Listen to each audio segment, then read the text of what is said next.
An bɛ don min na i ko bi malidenw bɛ labɛn na waasa ka taa référendum kalataw la o min labɛn bɛ ka bɛn juin kalo tile 18 nata ma. O siratigɛ kɔnɔna la campagne électorale daminɛna juin kalo tile 2 tɛmɛnen waasa ka ɲɛfɔli kɛ jamana kɔnɔdenw ye référendum kalataw kan. Segu yan wale caman kɛra o siratigɛ la minnu kɛ kun ye waasa ka jamana kɔnɔdenw la faamuya sariya sunba yɛrɛ kan fɔ ka taa se kalata cogo kan. Musa Jakite ale ye polisi ye min bɛ sɛngɛlafiɲɛbɔ la ale bɛ kuma an ye kalata ko kan. Bon projet de constitution min bɛ sisan an ko an ɲɛ b'an yɛrɛ la kɔnɔ parce que fɛn caman b'a la min kɛra fɛn kura ye. Sénat tun tɛ yen fɔlɔ, Sénat bɛ sisan. An ka autorité traditionnelle tun t'a la, olu b'a la. An ka maliyɛn minnu bɛ kɔfɛ, maliyɛn extérieur ninnu fɛ olu fana bɛ se ka kɛ député, u bɛ se ka kɛ sénateur ye.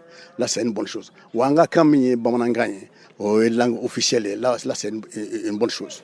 Alors donc fɛn saba ninnu b'a jira k'a fɔ vraiment an bɛ voter oui constitution kura ɲɛ. Référendum kalata ye ɲininkali ye min bɛ tɛngu jamana kɔnɔdenw na k'u hakilinaw dɔn.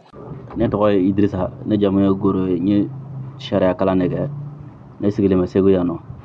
Référendum ye welewele da kan ye mun na i bi ayi ou bien awɔ ta.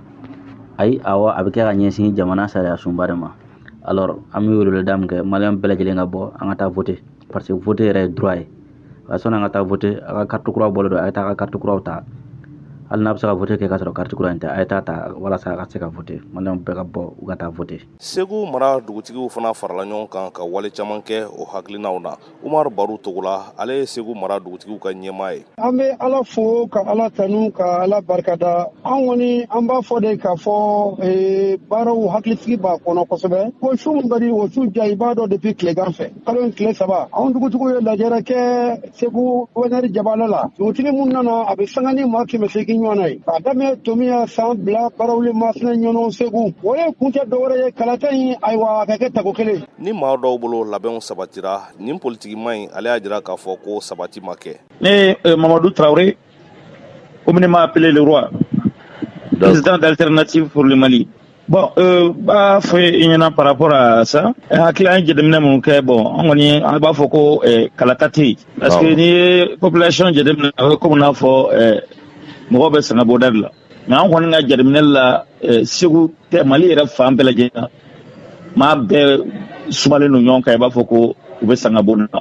O b'a yira a bɛ ka kɛ waati la a man ka kɛ waati min na komi anw y'a fɔ cogoya min na. K'aw ladɔnniya k'a fɔ ka kɔn juin kalo tile 18 ye finitigilakaw olu ka kalataw bololalen don ka bɛn juin kalo tile 11 nata ma waasa u ka se ka lakana sabati kalata yɔrɔw la.